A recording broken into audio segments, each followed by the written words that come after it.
आज मुझे जो टॉपिक पढ़ाना है वो है एलसी ऑसिलेशन।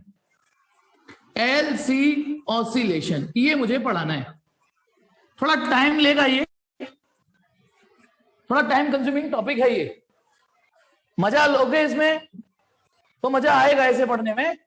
1 मिनट बेटा, 1 मिनट। हाँ 1 मिनट। तो इसको यदि इंटरेस्ट के साथ पढ़ोगे तो इंटरेस्ट आएगा। ठीक है, तो चलिए स्टार्ट करते हैं। लेकिन इस एलसी ऑसिलेशन वाले युद्ध में उतरना है तो उससे पहले मैं छोटी छोटी चीजें रिवाइज करा दूं, याद दिला दूं थोड़ा सा, है ना। उन सबका कलेक्शन है ये। आपको ध्यान है, यदि एक चार्ज कैपेसिटर, पहले तो एसी सर्किट की एक कहानी है बता दूं आपको। यदि एसी सर्किट है और आपने ये पढ़ा हुआ है, पढ़ा है कि नहीं पढ़ा? AC circuit containing capacitor only. Capacitor पे धीमे धीमे चार्जिंग पलट रही होती है, अलट रही होती है, पलट रही होती है, कभी ये प्लस तो कभी वो प्लस, ये चलता रहेगा। यदि मैं यहां पर E equal to E naught sine omega T दूं, है ना, ऐसे करके पढ़ाया था, थोड़ा रिवाइज देखिए। यानी वोल्टेज कभी प्लस में होंगे कभी माइनस में होंगे, तो उसका असर Q equal to C V, क्योंकि मैंने यहां V को E लिख रखा है तो E लिख दीजिए। तो Q इक्वल टू क्या हो गया? C की जगह C, E की जगह ई नॉट साइन ओमेगा टी। तो ये Q की इक्वेशन होगी। यदि वोल्टेज की इक्वेशन ये है तो अब मुझे ये बताइए, Q भी साइन ओमेगा टी इक्वेशन है, यानी इसकी जो चार्जिंग होगी वो भी घटेगी, बढ़ेगी, पलटेगी, घटेगी, बढ़ेगी, पलटेगी। और फिर करंट कैसे निकली थी इसमें? dq upon dt। और तुमको पता है करंट जब सब सॉल्व करा के ये निकली थी I naught sine omega t plus pi by 2, ऐसे आई थी। करंट वोल्टेज से पाई बाई 2 लीड कर रही थी, है ना। हमने ये तो पढ़ा ही था ना, ये दोनों इक्वेशन तो रटी हुई नहीं हो, अब तक तो रट जानी चाहिए कि प्योर कैपेसिटर सर्किट में करंट वोल्टेज से पाई बाई 2 लीड करती है। तो बताना, जैसे ये और ये सेम फेज में नहीं है, जैसे इसको और इसको चेक करो तो आपको साफ दिख जाएगा कि करंट वोल्टेज से पाई बाई 2 आगे चल रही है, सेम फेज इक्वेशन नहीं है ये। मतलब जो चीज वोल्टेज अचीव करेगा, करंट उसे पाई बाई 2 पहले ही अचीव कर लेगी। अब जो आपने यहां नजरें घुमाई, अब यहां पे और यहां पे नजरें घुमाइए, ये वोल्टेज की इक्वेशन है, ये करंट की, और ये चार्ज की इक्वेशन है।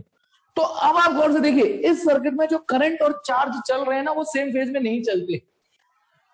चार्जिंग डिस्चार्जिंग होगी कैपेसिटर की। देखो Q बराबर सी नॉट साइन ओमेगा डी, बीच बीच में ऐसी भी सिचुएशन आएगी जब Q इक्वल टू 0 भी होगा, जब साइन ओमेगा डी की वैल्यू 0 होगी तो Q 0 भी होगा। कंप्लीटली डिस्चार्ज कैपेसिटर होगा, वो कभी प्लस में आएगा कभी माइनस में आएगा। लेकिन गौर से देखिए, ये भी सेम फेज में नहीं है। सेम फेज में नहीं होने का मतलब, सेम फेज में नहीं होने का मतलब कि यदि ये मैक्सिमम है तो ये मैक्सिमम नहीं होगी, ये कुछ और है तो ये कुछ और होगी। और वैसे भी ये साइन की इक्वेशन है, ये कॉस। अच्छा बताओ, इसको ऐसे लिख दो, sine pi by 2 plus omega T cos omega T, है ना। तो यदि आप इसका और इसका ग्राफ बनाओगे तो चार्ज का ग्राफ तो ये आएगा, आएगा नहीं आएगा चार्ज का ग्राफ, क्योंकि वो साइन की इक्वेशन है। This is Q and T। किस किस के बीच में ग्राफ है? ये Q और T के बीच में। और ये क्या चीज है? Q की मैक्सिमम वैल्यू, Q नॉट भी लिख सकते हो इसको, ये Q की मैक्सिमम वैल्यू है। चार्ज इस तरीके से, तो पता है करंट कैसे चल रही होगी? बताइए, करंट और टाइम के बीच में ग्राफ बनाएंगे तो थोड़ी सी भी यदि आपको समझ है कि ये कॉस का ग्राफ है, तो पता है करंट का ग्राफ ऐसे चलेगा। चलेगा नहीं चलेगा? इसका क्या मतलब है? जिस समय चार्ज 0 है करंट मैक्सिमम है, जब करंट चार्ज मैक्सिमम है करंट 0 है। सेम फेज में नहीं चलते ना। हाँ समझ में आ गया? चार्ज और करंट सेम फेज में नहीं चलते, ये बात आप अपने दिमाग में बिठा लीजिए। मतलब यदि चार्ज 0 है तो उस समय करंट 0 होगी ना, उस समय नहीं होगी, आगे पीछे हो जाएगी। क्लियर है? ये बात आपको पहले समझ में आ गई। एक तो ये चीज अपने दिमाग में डालिए। दूसरी चीज आपको ये पता होना चाहिए कि जब कैपेसिटर, जब हम डीसी से पढ़ते थे, तो जब डीसी से कैपेसिटर को कनेक्ट कर दो तो इसको वो चार्ज करता था। यदि ये 10 वोल्ट की बैटरी है तो जब तक ये कैपेसिटर की प्लेटों को 10 वोल्ट से चार्ज नहीं कर देगा, जब तक चार्जिंग प्रोसेस चलेगी। चार्ज हो गया और फिर ब्लॉक कर देता था, फिर थोड़ी देर के बाद ब्लॉक कर देता है। और चार्ज होने में कितनी देर लगती है? मिली सेकंड में चार्ज हो जाता है। फिर कैपेसिटर में करंट नहीं होती, क्योंकि ये भी 10 वोल्ट और ये भी 10 वोल्ट हो जाएगा। तो करंट चलेगी तो चलेगी कैसे? करंट आएगी तो आएगी कैसे? ये यूं करंट फेंकना चाहेगा, ये यूं, कैंसिल, खत्म, बराबर। तो कैपेसिटर में जब तक चार्जिंग चल रही होती है, जब तक थोड़ी बहुत चार्जिंग करंट रहती है, लेकिन फिर खत्म हो जाती है। अब सुनिए, एक बार यदि आपने कैपेसिटर चार्ज कर दिया, सुनिएगा प्लीज सुनिएगा, ठीक है, आज के टॉपिक में जरूरत पड़ेगी। ये क्या चीज है? आप चार्ज कैपेसिटर, मैंने बैटरी डिस्कनेक्ट कर दी, मैंने आज एक एनिमेशन भी भेजा है ना, हालांकि उस एनिमेशन में थोड़ी सी मुझे गलती लगी, कोई बात नहीं, बड़ा तो लगना चाहिए, कितना बढ़िया एनिमेशन बनाया उसने, है ना, काफी तो कोशिश की, एक छोटी सी बस उसमें गलती है, वो मैं बता दूंगा, ठीक है। हमसे नहीं हो जाती गलती, पढ़ाते पढ़ाते हमसे कभी कभार गलत हो जाता है, वो तो टीचर गलती मानता नहीं है अपनी, ठीक है, कि मैं आपको चेक कर रहा था। तो ये हाँ चार्ज कैपेसिटर है। अब यदि चार्ज कैपेसिटर को यदि मैं वायर से कनेक्ट कर दूं, ठीक है, या रेजिस्टेंस लगा दूं, या बल्ब लगा दूं, या वायर लगा दूं, फर से डिस्चार्ज हो जाएगा, ये जल्दी से डिस्चार्ज। मैंने एक वीडियो बनाया था, डेमोन्स्ट्रेशन, चार्ज किया था, उसके बाद जब दोनों तार टच किए, चट से डिस्चार्ज हो गया। कितनी देर लगी डिस्चार्ज होने में? फटाक से डिस्चार्ज हो जाएगा, यूं करके डिस्चार्जिंग करंट दौड़ेगी, ठीक है। यदि रेजिस्टेंस लगा दोगे या नहीं भी लगाओगे तो भी डिस्चार्ज हो जाएगा।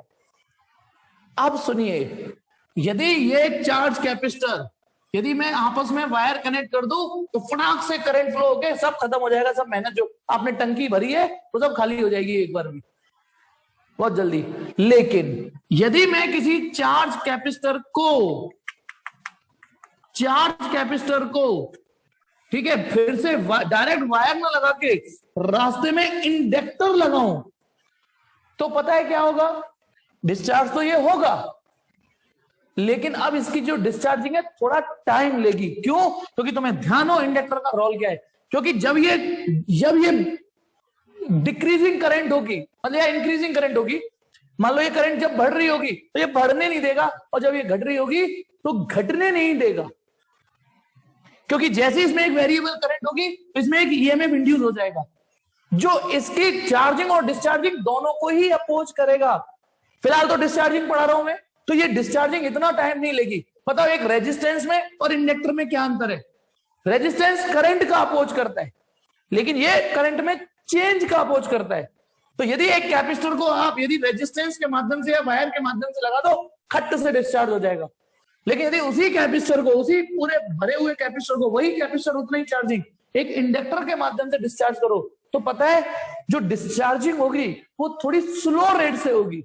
रीजन, जब ये करंट घट रही होगी तो इसमें एक बैक ईएमएफ आ जाएगा जो इस करंट के चेंज का अपोज करेगा। ये चीज आपको याद होनी चाहिए कि इंडक्टर क्या चीज होती है और कैपेसिटर क्या चीज होती है। एक चीज और याद दिलाता हूं, कैपेसिटर जब हमने पढ़ा था, ठीक है, तो कैपेसिटर जब चार्ज हो जाता है तो उसमें कितनी एनर्जी स्टोर होती है? हाफ CV स्क्वायर, और एक और फॉर्मूला था हाफ QV, एक और फॉर्मूला था Q स्क्वायर अपॉन 2C। तीनों से एक ही आंसर आएंगे, ठीक है। जो जरूरत हो, सिचुएशन के हिसाब से जो अच्छा लगे वो यूज कर लेंगे। फिलहाल हम इसको यूज करूंगा मैं, फिलहाल मैं इसको यूज करूंगा, ठीक है, Q स्क्वायर अपॉन 2C, कि कैपेसिटर में जब एनर्जी स्टोर होती है तो ये होता है, और जब इंडक्टर में करंट होती है ना, तो ध्यान करो, किसी को याद हो तो इंडक्टर भी एनर्जी स्टोर करता है half LI square, half LI square. आ जाएगा समझ में कि इस पे क्यों दिलाया, धीमे धीमे, ठीक है।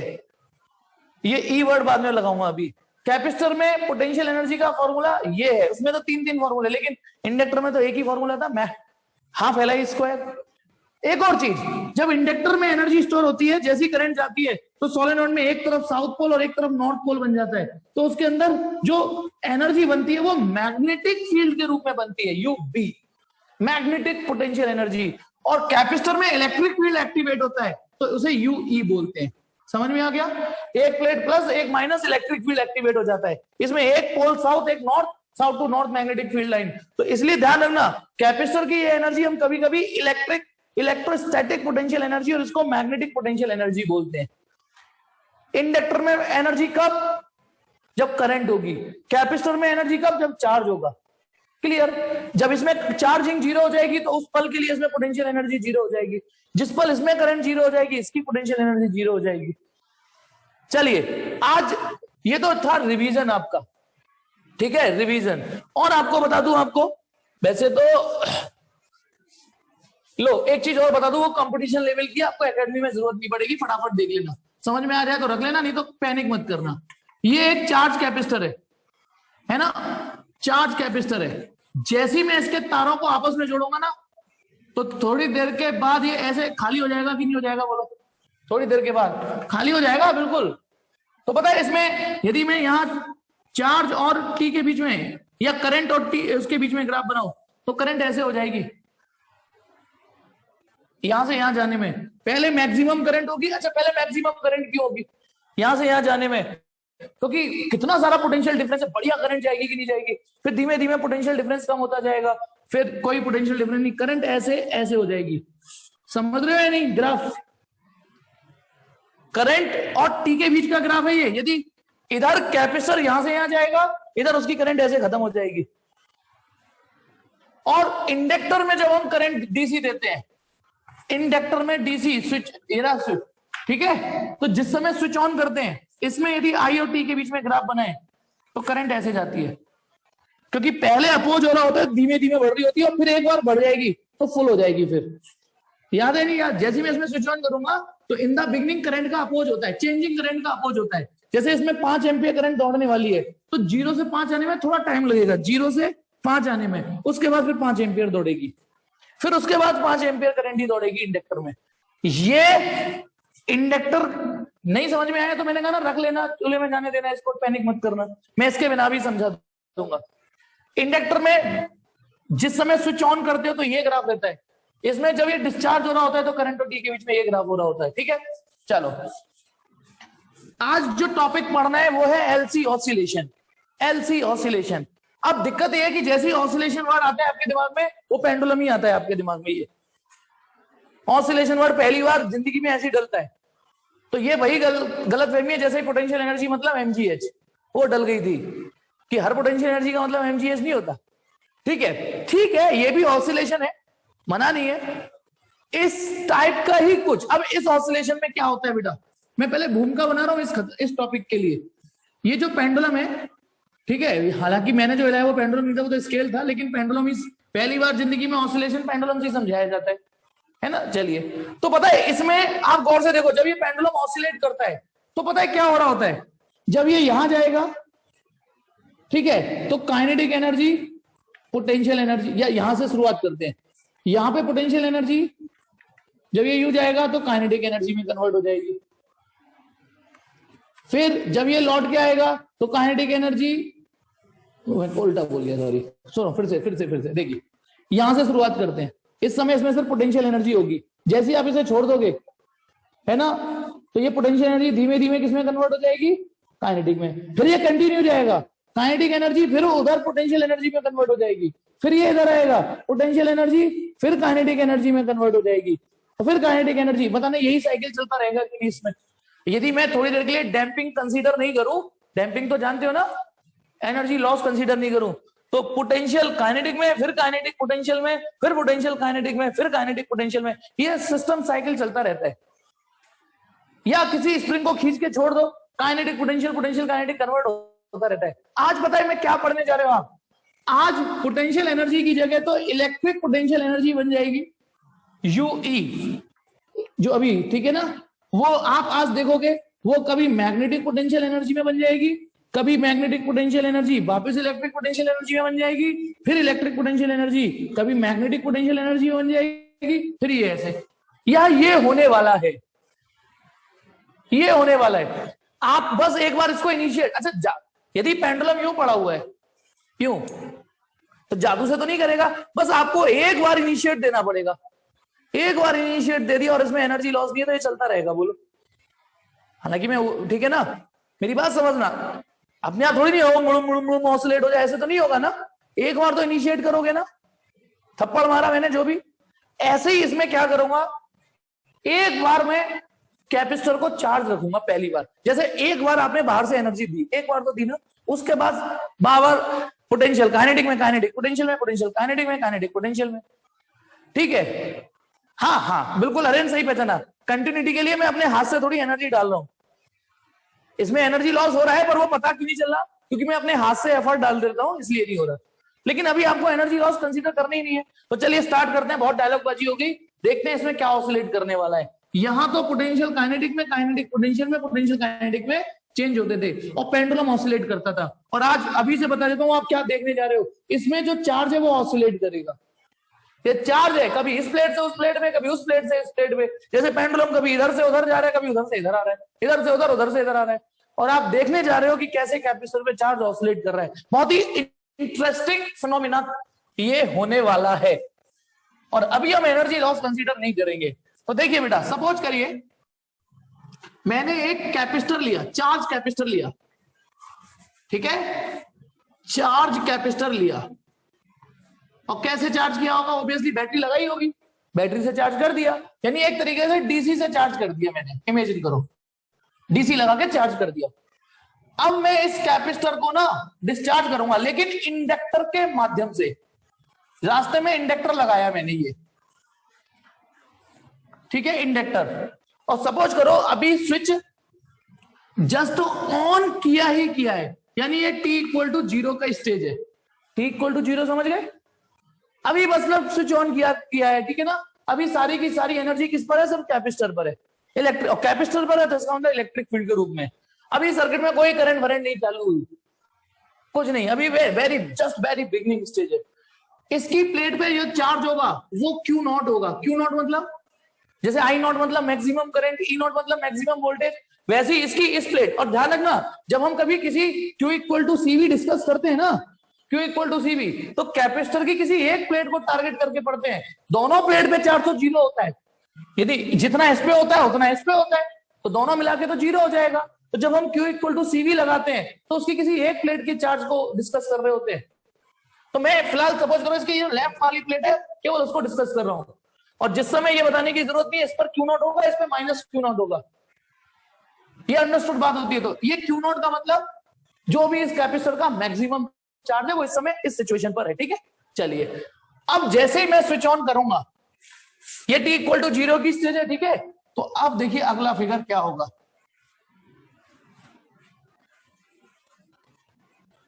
थोड़ा छोटा बना दो फिगर, क्योंकि मुझे लगभग जो मेरा तरीका है उसमें मुझे करीब 8-9 फिगर चाहिए होंगे। तो थोड़ा छोटा कर देता हूं, है ना।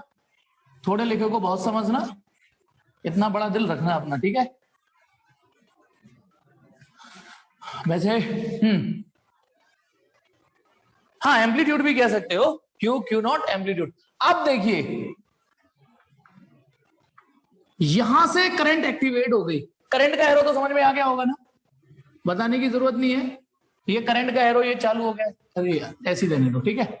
ये करंट चालू हो गई। अब ये करंट इस इंडक्टर के माध्यम से जाएगी। मैं जो पढ़ा रहा हूं उसको ढंग से पढ़ना, ठीक है। और उस वीडियो को आप दोबारा से देखना। एक गलती के अलावा उसने बाकी सारी चीजें उसने बड़े ध्यान से बनाई है। मैंने कोशिश की थी, मुझे और कोई गलती नहीं मिली, सीरियसली बहुत ध्यान से। अब देखिए जब ये करंट यूं जाएगी तो बेटा गौर से देखो, जैसे मैं यूं देख रहा हूं, जिस तरीके का मैंने इंडक्टर बनाया है, मैं एक एक चीज कोशिश कर रहा हूं। ये तो ऐसे करके करंट आएगी, यानी साउथ पोल आप फील करोगे तो current you you you you you you आएगी। तो इधर साउथ इधर नॉर्थ बन जाएगा, यानी मैग्नेटिक फील्ड लाइंस। जैसे जो मैग्नेटिक फील्ड लाइंस बनेंगी, हालांकि इधर गलती कर भी दोगे तो भी कोई फर्क पड़ेगा नहीं। तो इसके अंदर मैग्नेटिक फील्ड लाइंस क्रिएट होनी चालू हो गई। ये समझ में आ गया? इसमें मैग्नेटिक फील्ड लाइंस क्रिएट होनी चालू हो गई, क्योंकि मैंने बड़ा बारीकी से एक चीज भी ध्यान दी कि करंट यूं जा रही है, तो मैंने जिस तरीके का इंडक्टर बनाया है उधर साउथ बनना है, इधर नॉर्थ। इंडक्टर के अंदर साउथ टू नॉर्थ होती है मैग्नेटिक फील्ड लाइन इंडक्टर के अंदर, तो मैंने इधर की तरफ मैग्नेटिक फील्ड लाइन बना दी। गौर से देखिए इस फिगर और इस फिगर में अंतर। ये थोड़ी देर के बाद का फिगर है, ये इससे थोड़ी देर के बाद का फिगर है। आप गौर से देखिए, मैंने कैपेसिटर पे जो चार्ज है वो थोड़ा कम कर दिया है। कर दिया है कि नहीं कर दिया? इधर इस पे कोई करंट नहीं थी, अब इस सर्किट में करंट है ना। और जब इसमें से करंट गुजरेगी तो बेटा बताइए, जो करंट गुजरेगी तो इसके अंदर मैग्नेटिक फील्ड आ जाएगा कि नहीं? इंडक्टर में जैसे ही करंट होगा, एक तरफ साउथ एक तरफ नॉर्थ, मैग्नेटिक फील्ड एक्टिवेट हो जाएगा। तो इसका मतलब हाँ, और एक ईएमएफ भी इंड्यूस होगा। मैं आ रहा था इस पे, लेकिन थोड़ा ठीक है, इस पर एक ईएमएफ भी इंड्यूस हो जाएगा। और यदि आप में बुद्धि हो तो इंड्यूस ईएमएफ ना इधर की ओर होगा, क्योंकि ये ना मैग्नेटिक करंट इधर जा रही है, ये इस करंट को अपोज करेगा। पता है करंट ये अभी बढ़ रही है, करंट बढ़ती हुई करंट है, ये करंट बढ़ रही है तो उस बढ़ने से रोकेगा ये, ठीक है ना। ये तो ये इंड्यूस ईएमएफ इधर होगा, हालांकि इंड्यूस ईएमएफ अभी इतना ताकतवर नहीं है, अभी तो बेचारा बच्चा है ये। कोशिश करेगा जिसकी वजह से कैपेसिटर की जो डिस्चार्जिंग है वो क्विक नहीं होगी, डिले में होगी, थोड़ा डिले आ जाएगा। ये क्या है, डिस्चार्जिंग एक्शन ऑफ कैपेसिटर। ये जो फिगर है इसमें capacitor is discharging of capacitor, क्या लिखूं मैं, ठीक है, capacitor is discharging, capacitor discharge हो रहा है इस समय। और अभी मैं कोई एनर्जी लॉस नहीं मानू तो जितनी एनर्जी उसने लॉस की उतनी इधर आ जाएगी, इलेक्ट्रिक फील्ड ने जितनी एनर्जी लॉस करी वो इसमें आ जाएगी। मतलब यदि मैं एक बार ग्राफ और अटैच कर दूं तो इस समय यदि इन दोनों में देखूं तो इस पर तो कोई एनर्जी है ही नहीं, मैग्नेटिक फील्ड के पास कोई मैग्नेटिक पोटेंशियल, इंडक्टर के पास कोई भी मैग्नेटिक पोटेंशियल एनर्जी नहीं है। जो एनर्जी है वो सिर्फ और सिर्फ किसके पास है, जो एनर्जी है वो सिर्फ इलेक्ट्रिक फील्ड के रूप में है। और कितनी होगी, Q not square upon 2c। Please feel करिए इसको, ये बार ग्राफ बना रहा हूं, ये मैंने इसमें कितनी पोटेंशियल एनर्जी होगी, फॉर्मूला लगाया मैंने, क्यू स्क्वायर अपॉन 2c। और क्यू क्योंकि इसमें कितना है, क्यू नॉट मैक्सिमम है, और इसमें यदि हाफ एल आई स्क्वायर लगाऊं मैं, हाफ एल आई तो आई तो है ही नहीं ना, तो जीरो, तो मैग्नेटिक, तो जो भी एनर्जी है, मान लो यदि ये 10 जूल एनर्जी है, 10 जूल, तो 10 की 10 जूल एनर्जी इसके पास है, इसके पास कुछ नहीं है। अब ये वो स्टेज है, इसके और इसके बीच में इनफाइनाइट फिगर खींच सकते हैं, इसके और इसके बीच में इनफाइनाइट पॉसिबल फिगर है, लेकिन आप भी समझते हो कि हर फिगर को नहीं लेके समझाया जा सकता। अब देखिए पता है क्या होगा, अब कैपेसिटर थोड़ा सा डाउन हो गया, यानी मैंने उसके जो बार ग्राफ की लेंथ देखिए थोड़ी कम कर दी है, इधर मैग्नेटिक में थोड़े से सांसें आ गई, देख सकते हो। और अभी एनर्जी लॉस नहीं मान रहा हूं, तो यदि मैं ये इसके ऊपर रख दूं तो दोनों की लेंथ इसी के बराबर होगी, ध्यान रखना। यानी ये एनर्जी घट रही है और ये बढ़ रही है। इस समय ये जो कैपेसिटर पे एनर्जी होगी वो होगी क्यू स्क्वायर अपॉन 2c, ना कि क्यू नॉट, क्योंकि इस समय इस पे चार्ज कितना है, क्यू, कोई भी रैंडम क्यू है इस पे, क्यू नॉट से थोड़ा कम। समझ गए क्यों, क्योंकि डिस्चार्जिंग एक्शन में आ चुका है। इधर इस पे कुछ करंट एक्टिवेट हो गई तो कुछ मैग्नेटिक पोटेंशियल एनर्जी हो गई। पता है इसके लिए निकालने के लिए आप बस इसमें से देखो, टोटल जैसे ये 10 जूल है और ये 0 जूल है, 10 0, तो टोटल कितनी हो गई 10। अब यदि ये एनर्जी 5 है तो ये भी कितनी होगी 5, ये 6 है तो ये कितनी होगी 4 होगी, यदि ये 7 है तो ये कितनी होगी 3 होगी। तो इसलिए इसको कैलकुलेट करने की जरूरत नहीं है, बस इतना लिख देता हूं। अब ये 0 नहीं है, होपफुली कि ये फिगर भी समझ में आ गया, ये इंड्यूस ईएमएफ समझ में आ गया।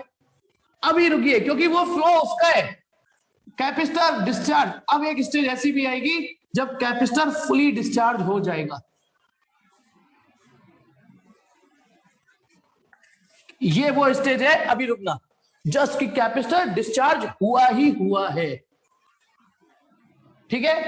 कैपेसिटर पे इस पे कितना चार्ज हो गया बोलो, 0 0, फुली डिस्चार्ज कैपेसिटर, फुली, यहां लिखा मैंने कैपेसिटर इज डिस्चार्जिंग, प्रोसेस चल रही है, ये है fully discharge capacitor, capacitor fully discharge हो गया। लेकिन ये मत सोचना कि क्यू 0 है तो करंट 0 हो जाएगी, क्योंकि आज मैंने सबसे पहले यही सिखाया था कि करंट और चार्ज सेम फेज में नहीं चलते। यहां ये बात दिमाग में ठान लेना, जिस समय चार्ज 0 होगा उल्टा यहां करंट मैक्सिमम और होगी, क्योंकि π/2 का डिफरेंस था।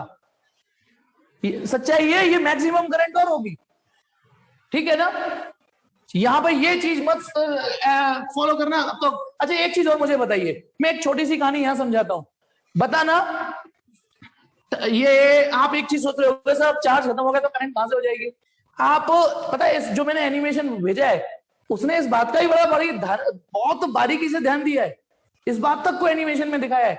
मुझे एक बात बताइए, जैसे सपोज करो ये एक 2 डेस्टिनेशन है, यहां से भीड़ भगेगी, सपोज करो 4 लोग भगेंगे, एक एक करके भगेंगे, है ना, एक एक करके भगेंगे, ठीक है, एक एक करके भगेंगे यहां की ओर। पहले ये भगेगा, फिर ये भगेगा, फिर ये, जैसे ही 14 भग जाएगा ये जगह खाली हो जाएगी, भागो। अब ये भागना चालू किया, पहले ये भगा, फिर ये भगा, फिर ये भगा।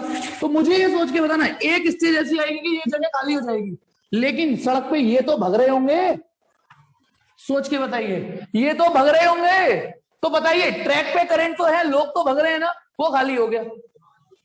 ये समझिए, कोशिश करिए आप उस सिचुएशन को समझिए, जैसे टंकी ऊपर भरी हुई है ना, टंकी ऊपर भरी हुई है फुली। फिर उसके बाद जब वो खाली हो रही है धीमे धीमे धीमे, ठीक है, पाइप में पानी फ्लो रहा है। एक उस स्टेज को सोचिए जब उसने अपना लास्ट अमाउंट पानी छोड़ा है और टंकी खाली हो गई। तो टंकी खाली हुई, लेकिन पाइप में तो अभी पानी चल रहा होगा ना। तो वो टंकी अभी खाली हुई हुई है, लेकिन करंट अभी चल रही है। हाँ, पाइप में अभी पानी फ्लो चल रहा होगा, लेकिन ये भी तय बात है कितनी देर तक चलेगा, ये भी तय बात है भाई। ठीक है, थोड़ी बहुत देर चल जाएगा, लेकिन जब ये अपने डेस्टिनेशन पे पहुंच जाएंगे तो इस सड़क पे करंट खत्म हो जाएगी। ठीक है, होपफुली कि आप अब देखिए, पता है धीमे धीमे धीमे जब ये पता ना, उल्टा मैक्सिमम करंट और है, उल्टा ये क्या लिखा बेटा, हाँ मामूली सा समय होगा, नो डाउट। मैं इतना टाइम लेके जो समझा रहा हूं, है ना, इतनी देर में तो कितने एलसी ऑसिलेशन हो गए होंगे।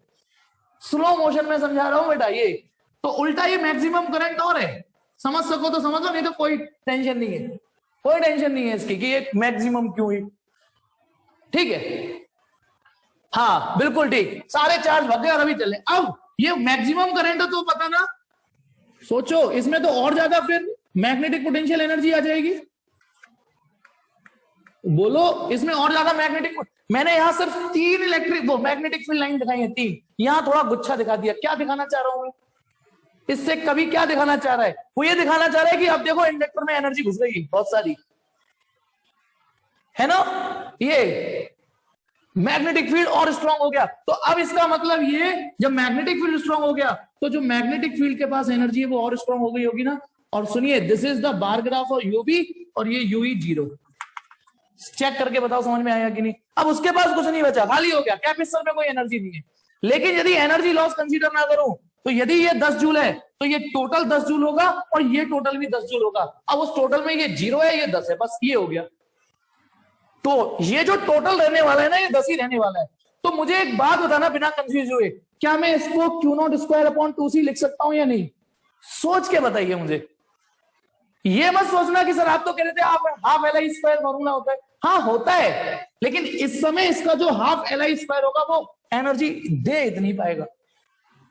ठीक है, यही टोटल एनर्जी 10 जूल, 5 हो गई। हालांकि 10 से ये 9 भी हुआ होगा, 8 7 6, पर हर फिगर को नहीं दिखा सकता ना मैं। ठीक है, और धीमे धीमे मैं एक्चुअली बता दूंगा, जब मैं टाइमिंग मारूंगा ना तो आपको और अच्छा लगेगा मैंने किस टाइम के फिगर लिए हैं। अब ये स्टेज आ गई, है ना, करंट 0 से मैक्सिमम हुई। अब क्या होगा? अब साला वो तो कैपेसिटर डिस्चार्ज हो गया। ठीक है, अब तो डिस्चार्ज हो गया। अब क्या होगा? नेक्स्ट फिगर, ये जो मैग्नेटिक फील्ड लाइंस है, अब ये कम होनी चालू होंगी या नहीं होंगी? बोलो। अब ये मैग्नेटिक फील्ड कोलैप्स होना चालू होगा, क्योंकि अब करंट नहीं बढ़ पाएगी। अब तो खत्म बेटा, उसको जो देने वाला था करंट। अब यहां पर समझना, ये magnetic field lines collapse. Madhav मैंने एक चीज बोली थी ना, यदि ये समझ सको तो समझ लेना, नहीं तो इसमें क्वेश्चन मत पूछना कि ये मैक्सिमम कैसे। बोली थी ना, क्योंकि इसके बिना भी समझ जाओगे आप। वैसे मैंने आपको ये बताया था अभी थोड़ी देर पहले जब रिवाइज कराया था कि करंट और वोल्टेज के बीच में π/2 का फेज डिफरेंस होता है। π/2 सुन बेटा, अभी बताया था, क्योंकि इक्वेशन कुछ इस टाइप की लिखी थी शायद हमने अभी, और करंट की इक्वेशन ये थी I0 sin ωt प्लस π/2, है ना। देख बेटा, जिस समय ये 0 होगा उस समय ये मैक्सिमम होगी, चेक कर सकता है तू। कैसे चेक कर बेटा? ये 0 कब होगा? जब तू ωt 0 रखेगा। माधव अब तूने पूछ लिया है तो सुन ले, वो था ना, लेकिन ये पूछना नहीं था तुझे क्वेश्चन, क्योंकि मैंने मना किया था। लेकिन अब तू सुन ले, Q = Q0 sin ωt। बताना जब ωt 0 है, जब ωt 0 है तो Q की वैल्यू कितनी है ये बता। 0। और जब ωt 0 है करंट कितनी है? मैक्सिमम। चेक कर, आ रहा है नहीं आ रहा? यानी जब मैं ωt 0 डालूंगा तो Q 0 आ रहा है, लेकिन करंट मैक्सिमम आ रही है। ओके चलिए, फिलहाल अब देखिए, ये मैग्नेटिक फील्ड लाइन सब कोलैप्स होना चालू होंगी। कोलैप्स का मतलब भैया जब इसमें करंट ही अब कम होना चाहिए, अब भाई करंट डिक्रीज होगी तो ये मैग्नेटिक फील्ड लाइन कम होगी। इंड्यूस ईएमएफ, बदतमीज है कि नहीं? तुरंत अपने हालात बदल देगा, जज्बात बदल देगा। अब इंड्यूस ईएमएफ इधर आ जाएगा, सोचो क्यों? इंड्यूस ईएमएफ अपने आप को पलट देगा, क्योंकि अब वो जो करंट है इसे अब ये घटेगी ना करंट, या क्योंकि ये मैग्नेटिक फील्ड लाइन घटेगा, कैसे भी समझ लो। अब ये मैग्नेटिक फील्ड लाइन को सपोर्ट खत्म होती जा रही है तो मैग्नेटिक फील्ड लाइन कम होगा। अब ये इंड्यूस ईएमएफ क्या करेगा? ये इंड्यूस ईएमएफ चाहेगा कि ये मैग्नेटिक फील्ड कम ना हो, वापस सर्किट में करंट जिंदा हो जाए। भाई ये तो हमेशा चाहेगा ना, जो जिसकी वजह से पैदा हुआ हूं उसी का अपोज करूं। अब मैग्नेटिक फील्ड लाइंस है ना, मैग्नेटिक फील्ड लाइंस कम होना चाह रही है, तो पता है इंड्यूस ईएमएफ चाहेगा वापस सर्किट में ऐसी करंट ही एक्टिवेट हो। अब ये करंट कहां से आ गई? ये इसने पैदा कर दी। पहले क्यों नहीं कर पाया? क्योंकि पहले इतना ताकतवर नहीं था, कैपेसिटर डोमिनेट कर रहा था। सोचिए बेटा, आप पहले ये सोचिए कि इंड्यूस ईएमएफ इधर क्यों। मैं एक और तरीके से कोशिश करता हूं बताना। इधर साउथ पोल और इधर नॉर्थ पोल जनरेट हुआ था, इधर साउथ और तगड़ा हो गया, नॉर्थ और तगड़ा हो गया। अब धीमे धीमे इधर साउथ और इधर नॉर्थ पोलैरिटी कमजोर होंगी इस फिगर में, तो ये इंड्यूस ईएमएफ क्या चाहेगा? यार भाई तू साउथ कमजोर मत हो, ओ भाई नॉर्थ तू कमजोर मत हो प्लीज। तो ये नॉर्थ कहेंगे अब तो कमजोर होना पड़ेगा ना, तो यार इस सर्किट में करंट ही नहीं है। तो उसने कहा टेंशन मतलब मैं दूंगा तुम्हें करंट, मैं दूंगा करंट। तो उसने ऐसे करके करंट, यानी क्योंकि जब सर्किट में करंट ऐसे थी तब इधर साउथ और इधर नॉर्थ बना था, तो इसने कहा यही करंट मैं तुम्हें दे दूंगा वापस, मैं दे दूंगा तुम्हें, फिर तो वापस जान आ जाएगी। हाँ हम में जान आ जाएगी, ऑक्सीजन मिल गई। तो इस बार ये करंट इसने पैदा की है, ये करंट इसने पैदा की है। ठीक है, रीज्वाइन कर लो बेटा। ये इंड्यूस ईएमएफ चाहेगा कि मैं वापस इस करंट को, इस मैग्नेटिक फील्ड को सांस दे दूं, जान दे दूं। तो ये इंड्यूस ईएमएफ चाहेगा कि ये जो करंट घट रही थी इसको वापस ऐसे पैदा, ऐसे हो जाएगा। अब पता है, अब इसको ऐसे फील करो कि एक खाली कैपेसिटर एक ईएमएफ से जुड़ गया है, ऐसे ईएमएफ से। देखो ये रहा, कैपेसिटर की जगह कैपेसिटर बना दिया, इंडक्टर की जगह मैंने बैटरी बना दी, क्योंकि इंडक्टर पे बैटरी बन गई है ना इंड्यूस, और क्योंकि उसका ईएमएफ उसने करंट, क्योंकि ये करंट अब इसने पैदा की है ना। बताओ ये करंट तो इसने पैदा की है ना, पहले क्यों नहीं पैदा कर पाया था? क्योंकि पहले ये डोमिनेट कर रहा था, लेकिन अब ये करंट इसने पैदा की है। सोचो तो बैटरी का मुंह ऐसा होना चाहिए, क्योंकि बैटरी का मुंह ऐसे होगा तभी ये करंट आएगी। देखो ये वाली। तो आप इस फिगर को ऐसे फील करिए, आप इस फिगर को ऐसे फील करिए कि एक नंगा कैपेसिटर एक बैटरी से कनेक्ट हो गया। तो बताओ एक नंगा कैपेसिटर बैटरी से कनेक्ट होगा तो ये वाली प्लस और ये माइनस चार्ज होने लग जाएगा कि नहीं? सोच के देखिए, ये बैटरी का प्लस इधर लग गया बैटरी। या फिर ऐसे समझो, जब करंट ऐसे है, इमेजिन करो करंट ऐसे है, करंट ऐसे चल रही है, तो बेटा यदि करंट ऐसे चल रही है तो इलेक्ट्रॉन यहां से निकल के जा रहे होंगे ना, इलेक्ट्रॉन प्लेट बी से निकल के ए में जा रहे होंगे। तो जब इसमें से इलेक्ट्रॉन निकल रहे होंगे तो ये पॉजिटिव होगा और ये नेगेटिव। तो अब ये क्या हो गया बेटा? कैपेसिटर वापस चार्ज होने लगा, वापस होने लगा चार्ज। ये कहां से आ गई चार्जिंग की शक्ति? वो इसने ईएमएफ जो पैदा हो गया ना, इसने दिए। यानी अगेन ये है charging of capacitor, capacitor charge होने लगा।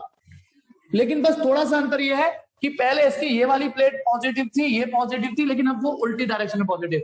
और धीमे धीमे अब ऐसे पेंडुलम की नजरिए से सोचो, पेंडुलम पहले यहां था, धीमे धीमे धीमे पोटेंशियल एनर्जी किसमें कन्वर्ट हो गई? एंटायरली काइनेटिक में। लेकिन फिर वो रुकती थोड़ी नहीं काइनेटिक एनर्जी, धीमे धीमे अपोजिट फेज में पोटेंशियल एनर्जी पहुंच गई। ये वही हो गया, ऐसे समझो, पोटेंशियल एनर्जी कैपेसिटर एनर्जी, ये वाला फिगर, ये वाला फिगर, ये पोटेंशियल एंटायरली काइनेटिक में कन्वर्ट हो गई, ये इधर मैग्नेटिक में आ गई। थोड़ा सोच ऐसे। अब धीमे धीमे ये पेंडुलम इधर जा रहा है। हाँ आ रहा हूं बेटा। अब बताओ यहाँ पे यदि ये अब डायग्राम बनाओ तो ये वाला डायग्राम रिपीट कर देना, ये वाला कॉपी पेस्ट मारना, कॉपी पेस्ट। ध्यान रखना यहां पर क्यू पे स्क्वायर होता है और इस पे हाफ एल आई स्क्वायर होता है। नीचे नहीं बनेंगे ये बार ग्राफ कि करंट चेंज हो गई चार्ज, क्योंकि ये पॉजिटिव ही रहने वाली है, ये भी पॉजिटिव रहने वाली है। समझ गए ना? क्यों पॉजिटिव रहने वाली है? क्योंकि क्यू पर स्क्वायर है, भले ही अब इस क्यू पर माइनस क्यू आ चुका है बेटा, कुछ माइनस, क्योंकि हमने ये वाली लेफ्ट वाली प्लेट टारगेट कर रखी है ना, लेफ्ट वाली प्लेट पे प्लस क्यू नॉट, लेफ्ट वाली प्लेट पे प्लस का क्यू कुछ, लेफ्ट वाली प्लेट पे जीरो, अब लेफ्ट वाली प्लेट पे माइनस का कुछ आ चुका है उसी लेफ्ट वाली प्लेट पर। इसके नीचे फिगर बनाऊं मैं, जरूरत नहीं है, यही वाला फिगर पेस्ट कर देना। अब मैं क्या करने जा रहा हूं, देखिए अगला फिगर, इतने तो समझदार हो, धीमे धीमे अब क्या होगा इधर, क्योंकि ये डोमिनेट कर गया था ना, क्योंकि इसने ये चार्ज कर रहा है, तो धीमे धीमे ये इसको फुली चार्ज करके मानेगा। Now capacitor gets again fully charge, लेकिन इंडक्टर खत्म हो जाएगा पूरा, अपनी सारी एनर्जी उसको दे देगा, क्योंकि धीमे धीमे फ्लक्स कोलैप्स कर रहा था ना, टूट रहा था, मैग्नेटिक फील्ड लाइन डिक्रीज हो रही थी, डिक्रीज हो जाएंगी, इंड्यूस ईएमएफ बना उसने। अब इस प्लेट पे Q equal to minus Q naught आ चुका है, एनर्जी लॉस नहीं कंसीडर कर रहा हूं मैं, इसलिए माइनस क्यू नॉट लिखा है। ये वाला फिगर समझ में आ गया नहीं आ गया? मेहनत का काम आप कर चुके हो, आप सच्चाई है। और अब यदि मैं बार ग्राफ बनाऊं तो ये वाला बार ग्राफ दोबारा बना देना, ये उठा के यहां चिपका दो, सोचो क्यों, ये वाला ही उठा के रख दो, ये वाला उठा के यहां रख दीजिए, क्योंकि सारी एनर्जी फिर कैपेसिटर पे पहुंच गई। पेंडुलम एक तरीके से देखो, ये है ये वाला फिगर, ऐसे मान लो, फिर ये स्लो मोशन में आ रहा है बीच में, ये वाला फिगर ये बीच में आ गया, तो ये वाला फिगर हो गया। बताओ सारी पोटेंशियल एनर्जी किसमें आ गई? काइनेटिक में। फिर ये इधर जा रहा है धीमे धीमे, ये वाला फिगर, अब ये अपनी एक्सट्रीम पे पहुंच गया, ये वाला फिगर, अब फिर लौटेगा ना ये। अब देखो, अब एक चार्ज कैपेसिटर है, इधर कोई बैक ईएमएफ नहीं है, खाली पड़ा है इंडक्टर, उसके मजे आ गए, अब ये फिर डिस्चार्ज होना चाहेगा। अब डिस्चार्जिंग करंट किधर होगी? देखिए अब इधर चल रहा हूं मैं, ये रहा हमारे पास, ये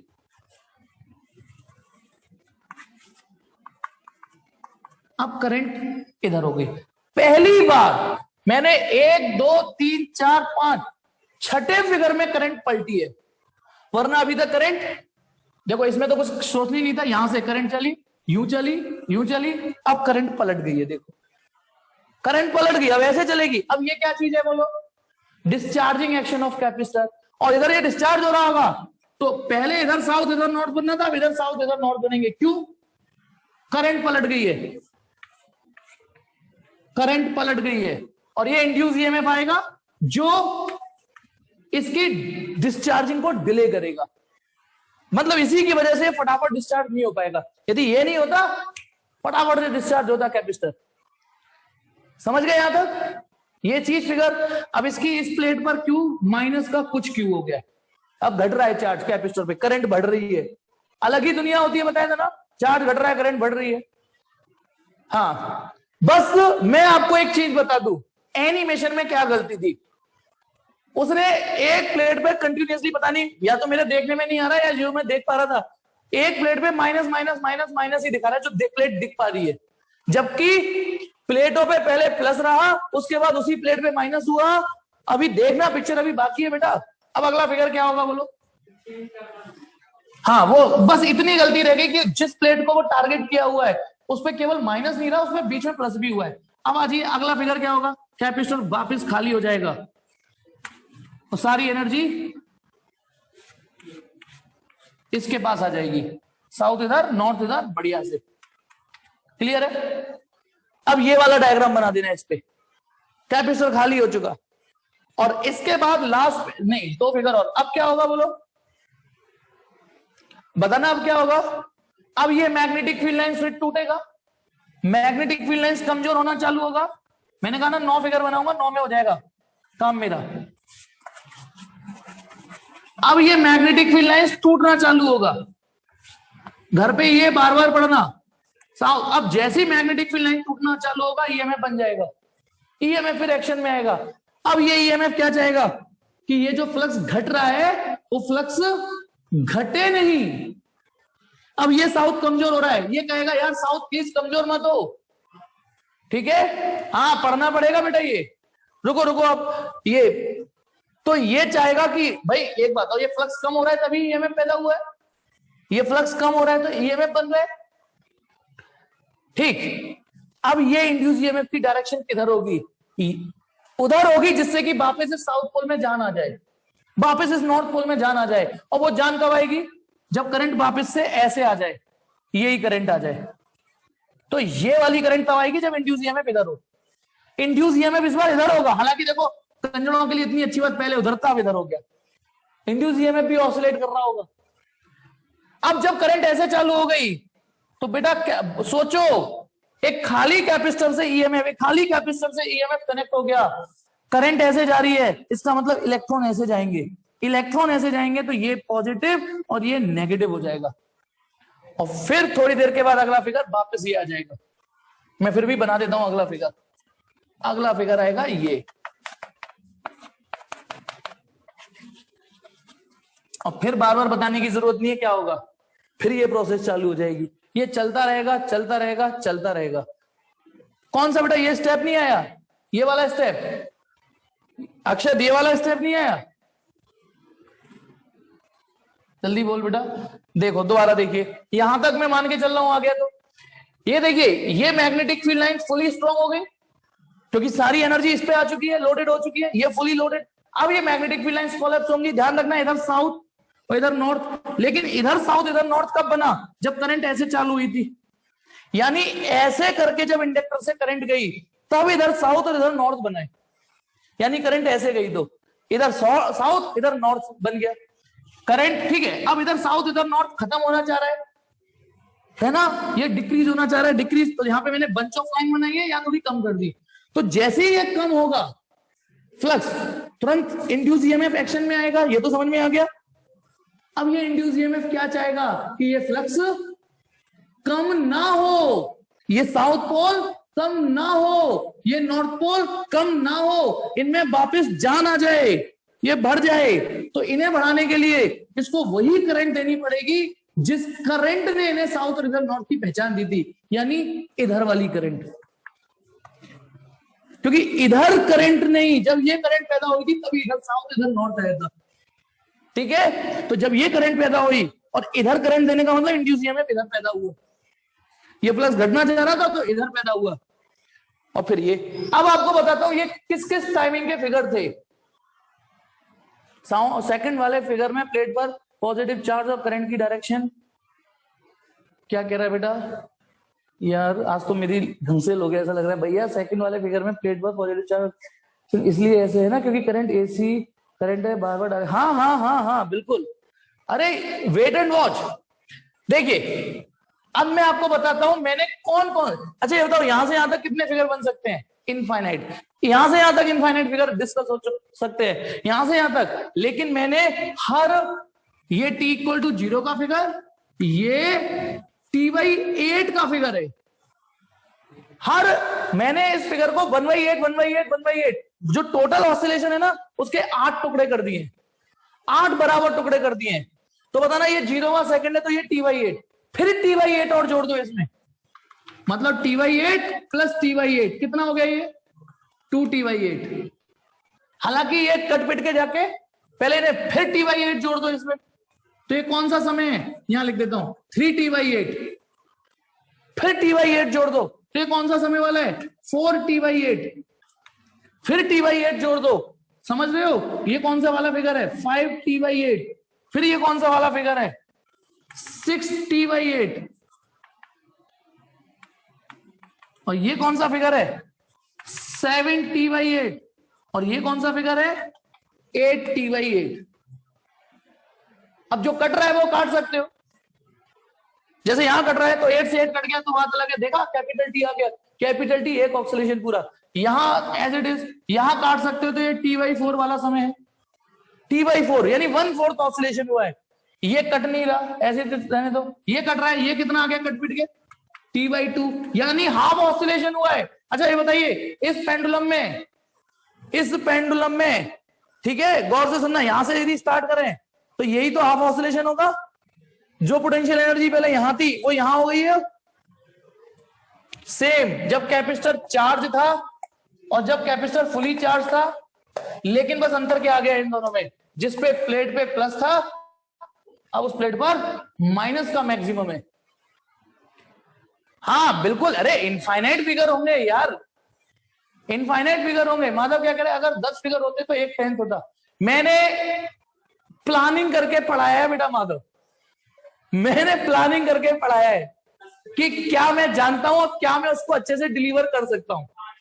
मैंने ये प्री प्लानिंग के तहत फिगर बनाई है। ध्यान रखना, ये तुक्का और कोइंसिडेंट नहीं है ये, ठीक है ना। हाँ ध्यान रखना, ये तुक्का कोइंसिडेंट नहीं है। ये मैंने, अरे जब इतने साल से पढ़ा रहा हूं तो मुझे पता है ना कि मुझे कौन कौन से फिगर को ले रहा है। नहीं हाँ, वो कह रहा है आपको हल्के में ले रहा है, नहीं हाँ ठीक है, ठीक, चलिए। हाँ तो चलिए, तो ये हर T/8 की टाइमिंग है। आप गौर से देखिए T/8, ये फिगर को पहले स्क्रीनशॉट मारो, है ना, और बार ग्राफ तुम समझ जाओ कि कब क्या रिपीट करना है, ठीक। हाँ ठीक। अब देखिए, तो जो कट रहा है वो काट दिया T/2, यानी हाफ ऑसिलेशन हो गया। यहां नहीं कट पा रहा, यहां काट दो तो ये पौना हो गया, 3T/4 हो जाएगा। तो देखिए बेटा, कैपेसिटर पे इस पूरे साइकिल में वो कौन कौन से क्षण थे, कौन कौन से पल थे जब सारी एनर्जी सिर्फ कैपेसिटर के पास है। एक तो ये वाला फिगर है जब सारी एनर्जी कैपेसिटर पर है, एक ये वाला फिगर है, सॉरी ये वाला, जब सारी एनर्जी कैपेसिटर पर है कि नहीं। फिर ये वाला फिगर है कि नहीं, ये सारे, ये वाला फिगर भूल मत जाना, ये वाला फिगर भी वही है जिसमें सारी एनर्जी कैपेसिटर पर है, बस कैपेसिटर की चार्जिंग पलटी है। लेकिन बताइए, यदि मैं इसके लिए बार ग्राफ बनाऊंगा तो इन तीनों में से कौन सा फिगर चुनूंगा, बोलो, पहला, दूसरा या तीसरा। यदि मुझे इसके नीचे बार ग्राफ बनाना पड़ा तो कौन सा बनेगा, इसके नीचे इसका बार ग्राफ बनेगा पहला, क्योंकि सारी एनर्जी कैपेसिटर पर है, पहला। इसके लिए बार ग्राफ कौन सा बनेगा, दूसरा, ठीक है। हाँ अच्छा, अब बताइए, सवाल ये आ जाए, सवाल ये आ जाए, ये मैं कल की भी तैयारी करा रहा हूं, ठीक है। अच्छा, सवाल यदि ये आ जाए कि वो कौन से टाइमिंग से, जब सारी एनर्जी मैग्नेटिक इंडक्टर के पास है या सारी एनर्जी मैग्नेटिक के रूप में है, वो कौन कौन सी टाइमिंग्स है, वो कौन सी टाइमिंग्स है। तो सारी एनर्जी, एक तो इस समय T/4 पर है ना, T/4 पर है, और सारी एनर्जी इंडक्टर पे एक इस समय पर आई 3T/4 पर। यहाँ ये वाला फिगर, ये दोनों फिगर देखो, सारी एनर्जी इंडक्टर के पास है। अच्छा, ये बहुत बार आएगा टाइम जब दोनों की एनर्जी, देखो, एक इसको, एक घटती है, एक बढ़ती है, एक घटती है, एक बढ़ती है, ऐसे हो रहा है ना एनर्जी बार ग्राफ में। लेकिन बीच में ऐसे भी मिलते हैं जब दोनों की एनर्जी बराबर होती है, जैसे ये वाला समय, ये वाला समय, यानी T/8 पर एनर्जी बराबर है, दोनों की बराबर है। अच्छा, अब एक और चीज, मैं आप लोगों से एक आईक्यू का क्वेश्चन पूछना चाह रहा हूं, थोड़ी बुद्धि लगा के बताना। एक आईक्यू का क्वेश्चन, ये एक ऑसिलेशन है, ठीक है। क्या जरूरी है पेंडुलम डिस्कस करते समय कि टाइमिंग T=0 स्टॉप वॉच यहीं स्टार्ट होनी चाहिए। मान लो आपको है पेंडुलम डिस्कस करना है, तो क्या जरूरी है T=0 यहीं स्टार्ट होना चाहिए। ये कोई जरूरी शर्त नहीं होती। T=0 यहां से स्टार्ट मान सकते हैं नहीं, बताओ, T=0 यहां माना जा सकता है कि नहीं, यहां माना जा सकता है T=0, माना जा सकता है ना, बिल्कुल माना जा सकता है। तो याद रखिएगा, मैंने ये जो पढ़ाया है उसमें यहां से शुरुआत की है T=0 की, ठीक है। हो सकता है, जो कि एनसीईआरटी में नहीं है, मैंने तो बेटा बहुत सोच समझ के प्लानिंग के तहत पढ़ाया है कि आपका एनसीईआरटी का काम तो बहुत आसानी से, बहुत हल्के से हो जाएगा। लेकिन क्या यह संभव है कि T=0 यहां से मान लिया जाए, यहां से इसको T=0 असाइन कर दिया जाए, तब ये T=0 होगा, ये T/8 होगा, ये 2T/8 होगा, ये 3T/8 होगा। लेकिन हमने और आपने जो पढ़ा है उसको दिमाग में रखना, ठीक है।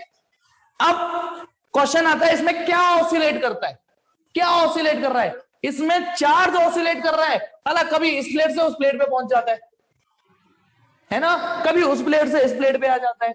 क्या ऑसिलेट कर रहा है इसमें, चार्ज ऑसिलेट कर रहा है, कभी यूं पहुंच जाता है, कभी यूं आ जाता है, कभी यूं आ जाता है, कभी यूं आ जाता है। और अभी के लिए एक चीज याद कर लीजिए, इस पूरे ऑसिलेशन की जो फ्रीक्वेंसी होती है चार्ज के ऑसिलेशन की, एलसी ऑसिलेशन इसी को बोलते हैं, कि एल अपनी एनर्जी कहता है तू रख ले, सी कहता है तू रख ले, है ना, तू रख ले, तू रख ले, तू रख ले, ठीक है। जब हम कहते ना, जैसे एक मुझे आधा पद्दा याद आ रहा है कि जब कॉलेज लाइफ होती है और कोई लड़की पसंद आ जाए, ठीक है, तो फुटबॉल मैच की तरह, फुटबॉल की बॉल होती है ना, जैसे एक बॉल के पीछे 11 लड़के होते हैं, है ना, 11 लड़के होते हैं, ठीक। दूसरा क्रिकेट मैच जब थोड़ा हो जाता है, cricket catches win the matches, जिसने कैच कर लिया लड़की उसकी हो गई। उसके बाद शादी के 10-15 साल बाद जो बैडमिंटन की वो होता है ना, ले तू रख ले, तू रख ले, तू रख ले, तू रख ले, तू रख ले, कोई रखने कोई तैयार नहीं है नहीं? तो यहाँ एनर्जी के साथ हो रहा है, तू रख ले एनर्जी, तू रख ले एनर्जी, तू रख ले, तू रख ले, ठीक है। हाँ चलिए, एक बार क्या हुआ, एक ट्रैक्टर, सुनो, एक ट्रक वाला जब भी बगल से गुजरता तो एक आदमी डर जाता था। ट्रक गुजरता है बगल से, वो डर जाता था, बबक जाता था। ट्रक साला 400 मीटर दूर जा रहा है, वो डर जाता था पूरी तरीके से, ठीक। अब एक दोस्त कहता था, यार ट्रक इतनी दूर होता है, तू मर्द आदमी है, वैसे तो डरता नहीं है, ट्रक से क्यों डर जाता है? यार तुझे क्या बताऊं, 4 साल पहले एक ट्रक वाला मेरी बीवी लेके भाग गया था, तो मुझे डर लगता है कि छोड़ने तो नहीं आ रहा है, मुझे डर लगता है कि साला छोड़ने तो नहीं आ गए, डर लगता है, ठीक है। चलिए, ऐसे एक आदमी होटल भगा भगा होटल मैनेजर के पास जाता है, मैनेजर मैनेजर मैनेजर, मेरी बीवी खिड़की खोल के, क्या कहते हैं, 27वीं मंजिल पे होटल का रूम था, मेरी बीवी खिड़की खोल के जान देना चाहती है, जल्दी चलो जल्दी चलो। सर क्या हुआ? मेरी बीवी खिड़की खोल के जान देना चाहती है। सर सर हम अभी आ रहे हैं, हम आपकी क्या हेल्प कर सकते हैं? साले तेरी खिड़की नहीं खुल रही है, साले तेरी खिड़की नहीं खुल रही है। हाँ ओके चलिए, फाइनली तो ये, हाँ तो इसमें जो चार्ज ऑसिलेट करता है, ठीक, ओ भाई चलो, अब क्या कर सकता हूं अपना। हाँ सुनिए, तो ये जो चार्ज ऑसिलेट कर रहा, इस एलसी ऑसिलेशन में चार्ज ऑसिलेट किया, बस बस बस बस बस बस। अच्छा, बैडमिंटन वाला अच्छा था, ठीक। हाँ इधर देखिए, तो ये जो चार्ज ऑसिलेट करता है उसकी कुछ फ्रीक्वेंसी तो होगी, जैसे हमने 11th में पेंडुलम का टाइम पीरियड पढ़ा था, T बराबर 2π√L/G, पढ़ा था या नहीं पढ़ा था? है ना, पेंडुलम का एक टाइम पीरियड होता था, इसको पलट दो तो फ्रीक्वेंसी आ जाएगी, है ना। एक शायरी भी मारी थी मैंने, आत्मा मेरी मर गई मुझे लगती नहीं प्यास, और time period of pendulum is independent of mass, ये ठीक। तो जैसे वहां पर एक फ्रीक्वेंसी थी नेचुरल फ्रीक्वेंसी, नेचुरल, तो वैसे ही यहां जब एलसी ऑसिलेशन होता है ना, एलसी, अब तो केवल सिंपली बना देता हूं ये, तो इसमें जो चार्ज कभी इधर उधर इधर इधर उधर होगा ना, उसकी जो नेचुरल फ्रीक्वेंसी ऑफ ऑसिलेशन है, नेचुरल खाली न्यू भी बोल सकते हो, वो होती है 1/2π√LC। ये याद कर लीजिए फिलहाल, ये याद करिए फिलहाल, इसका प्रूफ वैसे नहीं है, लेकिन मौका मिलेगा तो मैं एक्स्ट्रा में बता दूंगा, ठीक है। इसे याद, अब कोई खास कोई ऐसा रॉकेट साइंस वाला प्रूफ नहीं है, थोड़ी सी 11th यदि आपको याद हो तो फटाफट हो जाएगा प्रूफ, लेकिन अभी केवल इसे याद कर दीजिए, ये है इसकी नेचुरल फ्रीक्वेंसी ऑफ ऑसिलेशन। अच्छा, ये नेचुरल वर्ड क्यों डाला है मैंने? स्टाइल मारने के लिए। एक चीज आपको बता दूं, देखिए बेटा, ये पेंडुलम का जो टाइम पीरियड है ना, ये जो हम पढ़ते हैं, ये नेचुरल टाइम पीरियड होता है, ये नेचुरल, सुनो सुनो सुनो, नहीं नेचुरल का बताता हूं, ये नेचुरल टाइम पीरियड, ये नेचुरल फ्रीक्वेंसी है। नेचुरल का मतलब कि पेंडुलम पकड़ के छोड़ दो आप और उसको अपनी मर्जी से ऑसिलेट करने दो, तो है ये टाइम पीरियड। आप एक पेंडुलम पकड़िए, उसको पकड़ के ना, सॉरी, इसको पकड़ के थोड़ा सा छोड़ दीजिए, अब ये जो फ्रीक्वेंसी होगी वो है ये फॉर्मूला।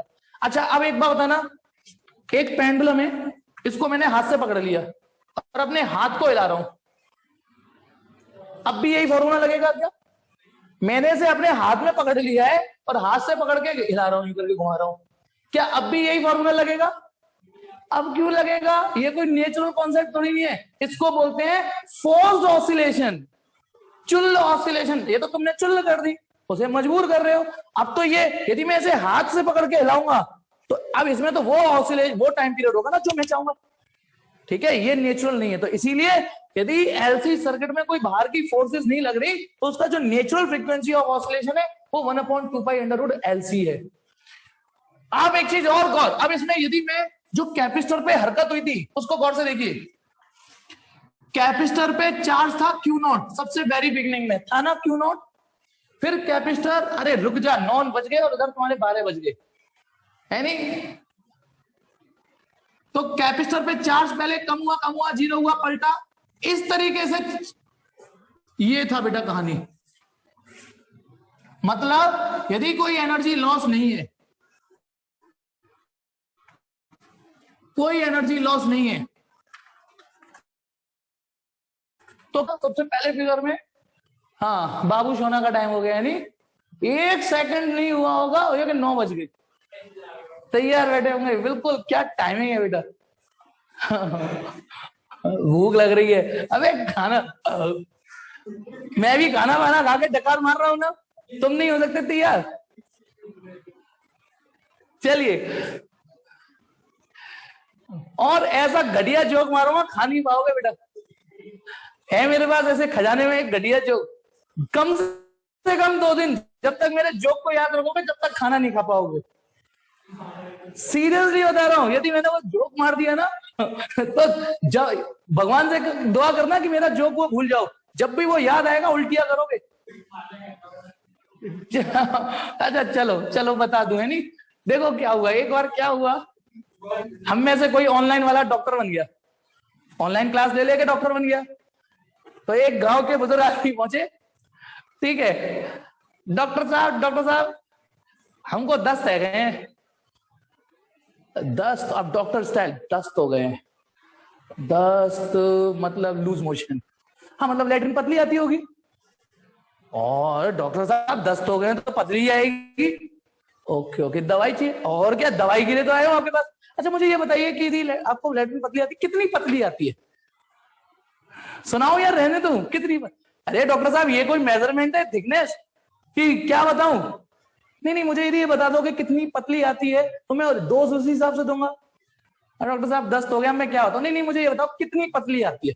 साला उसे तो मतलब विस्कोसिटी जानना चाह रहा है ऐसा लग रहा है, ठीक है ठीक। अब बार बार कहे डॉक्टर साहब दस्त हो गए, नहीं मुझे यदि ये बता दोगे ना अप्रोक्सीमेट कितनी पतली आ रही है तो मैं आपको दवाई उसी हिसाब से लिख दूंगा। तो गुस्सा होकर पता है क्या बोलता है, डॉक्टर साहब इतनी पतली आती है कि ना तुम उसके नाल गरारे कर सकते हो। मैंने कहा था ना, है नहीं, कि मेरे पास खजाने में एक से एक गिनौने भी है, ठीक। मैं कैसे मैनेज करता हूँ, मैं पता है ऐसे मैनेज करता हूँ, अब मैं कड़ी नहीं खाता हूँ, सीरियसली अब मैं कड़ी नहीं खाता हूँ, अब मुझे कोई कड़ी खाई भी नहीं बोल सकता। छोड़ो उसे, चलिए अब मुझे मेरे टॉपिक से हटा देता हूँ कंजड़ो। हाँ 9 बज गए, हाँ तो ये जो कैपेसिटर का चार्ज था, तो कैपेसिटर का जो चार्ज था पहले धीमे धीमे घटेगा, फिर वो पलट गया था, फिर बड़ा, फिर ये था कैपेसिटर पे होने वाले चार्ज का स्टेटस। लेकिन असलियत में क्या होता है, जो ये तो आइडियल ऑसिलेशन का ग्राफ दिखा दिया, आइडियल और अनडेम्ड, लेकिन ऐसा प्रैक्टिकली होता नहीं है। यदि हम एक चार्ज कैपेसिटर को इंडक्टर से लगाएं तो पहले तो जोश होता है, फिर धीमे धीमे जोश हल्का होता चला जाता है। क्या मतलब है इसका, कि पहली बार कैपेसिटर पे जो चार्ज Q0 था अगली बार उतना नहीं आ पाएगा। ये कहां गई एनर्जी, ये जो करंट इधर उधर हो रही है जा तो वायरों से चाहिए भाई, ये कभी ऐसे जाएगी कभी ऐसे। तो जब किसी वायर में, ऐसा कोई वायर नहीं है दुनिया में जिसमें रेजिस्टेंस ना हो, ऐसा कोई वायर नहीं है दुनिया में जिसमें रेजिस्टेंस ना हो। और यदि रेजिस्टेंस है और उसमें करंट है तो भैया ये हीट तो बनेगी, चाहे करंट ऐसे जाए चाहे ऐसे जाए, दोनों तरफ से हीट बनेगी। और हीट ऐसी एनर्जी है जो सिस्टम से सराउंडिंग में चली जाती है, हीट बनती जाएगी और सराउंडिंग को जाती चली जाएगी, लॉक नहीं कर सकते हीट को। तो धीमे धीमे ये कहलाती है डैम्पिंग, ये डैम्प्ड ऑसिलेशन है। और फिजिक्स इतनी एडवांस हो चुकी है बेटा, इतनी एडवांस हो चुकी है कि हम इन अनडैम्प को बना सकते हैं अलग से सोर्स ऑफ एनर्जी देके, ठीक है। फिलहाल तो ये हो गया ग्राफ। अच्छा चाहे ये हो चाहे ये हो, फ्रीक्वेंसी यही रहेगी, फ्रीक्वेंसी में चेंज नहीं आता, एम्पलीट्यूड धीमे धीमे खत्म हो रहा है। और यदि रेजिस्टेंस तगड़ा है, मान लो इन वायरों में रेजिस्टेंस भी जोड़ दूं, मान लो रेजिस्टेंस अलग से, तो क्या होगा पता है, खत्म, और जल्दी खत्म हो गए, बहुत जल्दी खत्म होंगे ऑसिलेशन। एम्पलीट्यूड कम से कम इसमें इतना तो था, उसमें तो इतना भी नहीं था। ये डिपेंड करता है रेजिस्टेंस किस वैल्यू का है। अब एलसी सर्किट के बहुत सारे यूज हैं बेटा, बहुत सारे यूज हैं, उसमें से 2 यूज जो आपको समझ में आ सकते हैं वो सुनिए, 2 यूज जो है वो उसको समझ में आ सकते हैं वो समझिए। पहला यूज बताना, जो फिगर मिट चुका है उसमें कैपेसिटर को हमने डीसी से चार्ज किया था, लेकिन जब एक बार खुला छोड़ दिया एल के साथ तो कभी करंट ऐसे तो कभी ऐसे, कभी ऐसे कभी ऐसे, यानी एलसी सर्किट से डीसी को एसी में कन्वर्ट कर सकते हो। एलसी सर्किट की मदद से। डीसी, हमने कैपेसिटर को डीसी से चार्ज किया ना, डीसी को एसी में कन्वर्ट कर सकते हो, डीसी को एसी में कन्वर्ट कर सकते हो। अब आप पूछोगे हमें क्यों जरूरत पड़ेगी, हमें क्यों? घर में इन्वर्टर होता है, इन्वर्टर में दो कॉन्सेप्ट होते हैं, उनमें से वो एसी को डीसी में भी बदलता है और डीसी को भी एसी में बदलता है। डीसी को एसी में, जब वो बैटरी से डीसी लेता है और हमको सप्लाई देता है तो डीसी लेके एसी बना के भेजता है, ठीक है। तो ये एलसी सर्किट कर सकते हैं, ये एलसी सर्किट। और इस फ्रीक्वेंसी के, ध्यान रखना, इस फ्रीक्वेंसी के एसी निकालेगा वो, नहीं नहीं नहीं, कोई टूटी नहीं होगा, ये होगा, क्या होगा टूटी? Time period. दूसरी, डीसी को एसी में बदल देता है। और दूसरा, अभी याद दिलाता हूं, देखो मैंने आपको पहले एक सेंटेंस बताया था, यदि चार्ज रेस्ट पर हो तो वो सिर्फ इलेक्ट्रिक फील्ड जनरेट करता है, यदि चार्ज रेस्ट पर हो। यदि कोई चार्ज मोशन में आ जाए तो इलेक्ट्रिक फील्ड के साथ साथ मैग्नेटिक फील्ड भी चालू हो जाता है, क्योंकि moving charge is a source of current, मतलब मूविंग चार्ज से करंट के इक्विवेलेंट हो जाता है और करंट मैग्नेटिक फील्ड बनाती है। और तीसरा सेंटेंस याद है आपको, चार्ज रेस्ट पर हो तो सिर्फ ई बनता था, ई ओनली। चार्ज मोशन में हो तो ई और बी दोनों बनते हैं। और जब एसिलरेटेड चार्ज हो, एसिलरेटेड चार्ज हो, तो पता है जो इलेक्ट्रिक फील्ड और मैग्नेटिक फील्ड बनते हैं, जो इलेक्ट्रिक फील्ड और मैग्नेटिक फील्ड बनते तो हैं भाई, एसिलरेटेड है इसका मतलब मोशन में, तो लेकिन अब जो ईएमवी बनेंगे उसको ईएम वेव्स बोलते हैं बेटा, इलेक्ट्रोमैग्नेटिक वेव्स। तो ये तीन सेंटेंस रट लीजिए। रेस्ट का चार्ज हो तो वो सिर्फ इलेक्ट्रिक फील्ड बनाता है, चार्ज यदि यूनिफॉर्म मोशन में हो तो इलेक्ट्रिक फील्ड और मैग्नेटिक फील्ड दोनों बनाएगा, और यदि चार्ज एसिलरेटेड हो तो इलेक्ट्रिक और मैग्नेटिक फील्ड जो बनेंगे ना, उसी इलेक्ट्रिक मैग्नेटिक फील्ड को ईएम वेव्स बोल दिया जाता है, ईएम वेव्स। तो अब बताइए इसमें चार्ज एसिलरेटेड है या नहीं? बेटा जहां ऑसिलेशन है वहां एसिलरेशन पक्का होगा, ऑसिलेशन बिना एसिलरेशन के हो ही नहीं सकता। तो कभी चार्ज इधर, कभी इधर, इधर इधर, तो ये ईएम वेव्स भी बनाते हैं ये सर्किट। मतलब एलसी सर्किट के माध्यम से, एलसी सर्किट के माध्यम से हम इलेक्ट्रोमैग्नेटिक वेव भी जनरेट कर सकते हैं। अब आप कहोगे हम इलेक्ट्रोमैग्नेटिक वेव क्यों जनरेट करेंगे? अरे यार ठीक है, धीमे, जरूरी नहीं है आप नहीं करोगे, साइंस में तो काम में आएगा। अब हम फोन से बात करते हैं, हेलो है नहीं, तो आपकी हेलो वहां तक पहुंच जाती है, अलीगढ़ तक hello hello hello hello hello ऐसे जाती है, ऐसी जाती होगी। हाँ हेलो हेलो हेलो हेलो, ऐसे तो बीच में पापा ने सुन ली तो पड़ गए, है नहीं? ऐसे यदि सुन ली तो ऐसे नहीं जाती ना आपकी हेलो। आपकी हेलो पहले आपके उस माइक्रोफोन में जाके करंट में, और फिर वो जो ये पूरा जो सिस्टम होता है ये ईएम वेव में बनाता है, टावर पे जाते हैं सिग्नल, ये टावर में चले जाते हैं सिग्नल, ठीक। हाँ, उन लड़कियों को भी बेटा बलमा भूषण अवार्ड मिलना चाहिए ना, जो बगल में मम्मी पापा सो रहे होते हैं, बेटी बात कर लेते हैं। चलो कोई नहीं, बहुत हो गया आज के लिए इतना ही, ठीक है। और कल के टाइमिंग मैं भी भेज दूंगा, या तो सुबह 6:30 या शाम को एज यूजुअल। इसमें मुझे आपकी कोई राय नहीं चाहिए। बाय बेटा।